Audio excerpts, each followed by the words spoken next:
खेल जगत से जुड़ी ये खबर जो कि है उत्तराखंड से ही, जहां गढ़वाल संसदीय क्षेत्र में आज से खेल महोत्सव शुरू होने वाला है। केंद्रीय खेल मंत्री इसका उद्घाटन करने वाले हैं।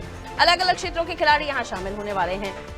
तो खेल जगत में लगातार हम देख रहे हैं उत्तराखंड के लोग भी इतने प्रतिभाशाली हैं कि वो हमेशा ऐसे कार्यक्रमों को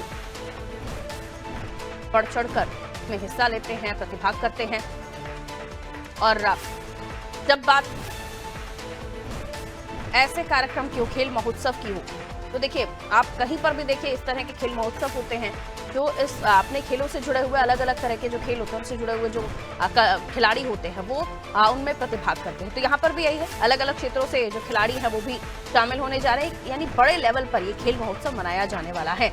आइए, कैसा होगा ये कार्यक्रम, क्या कुछ व्यवस्थाएं इसको लेकर की गई है, मेरे सहयोगी सोनू हमारे साथ बने हुए। सोनू, जानकारी दीजिए। पारुल, इस खेल महोत्सव को लेकर पहले से तैयारी की जा रही थी। अलग अलग चरण पर तैयारी हो रही थी और लगातार जो आयोजक हैं वो इस प्रयास में जुटे हुए हैं कि जो खेलों का आयोजन होने जा रहा है, जो महोत्सव हो रहा है, जिसकी शुरुआत आज से केंद्रीय खेल मंत्री करने वाले हैं।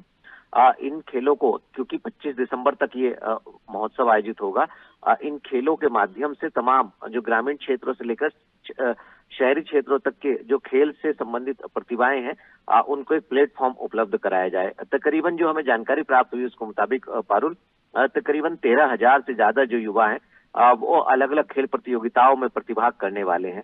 तो आप समझ सकते हैं कि जो उत्तराखंड के गढ़वाल लोकसभा क्षेत्र में ये खेल महोत्सव आयोजित होने जा रहा है। और अगर हम राज्य सरकार के प्रयासों की बात करें तो पहले ही उत्तराखंड में एक बार उत्तराखंड को राष्ट्रीय खेलों की मेजबानी करने का मौका मिला, जब मुख्य अतिथि के रूप में देश के प्रधानमंत्री यहाँ पहुंचे थे। उन्होंने खिलाड़ी को प्रोत्साहित करने के साथ साथ एक बैलेंस डाइट पर भी फोकस किया था।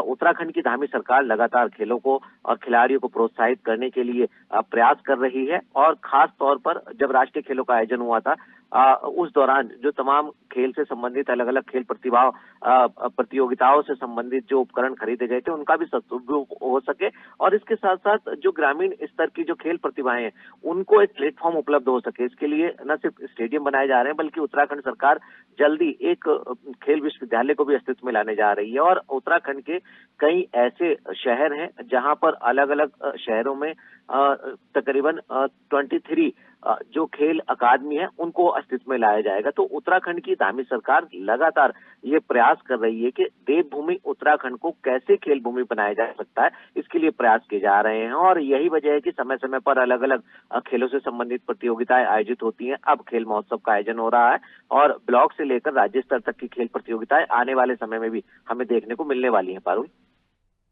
बिल्कुल, तो खेल के क्षेत्र में यानी गेम्स जिसको लेकर आप देखिए देश के कई ऐसे जाने माने खिलाड़ी हैं, उन्होंने खेल जगत में देश का नाम रोशन किया और यहाँ से निकलने वाले खिलाड़ी भी कुछ और बेहतरीन काम करेंगे। इसी उत्साह के साथ, इसी मंशा के साथ इस तरह के कार्यक्रमों का आयोजन भी होता है कि ताकि राज्य के खिलाड़ियों को भी और अलग लेवल पर मौका मिले। मैं लौटूंगी सोनू, अगली खबर पर आपसे बात करेंगे।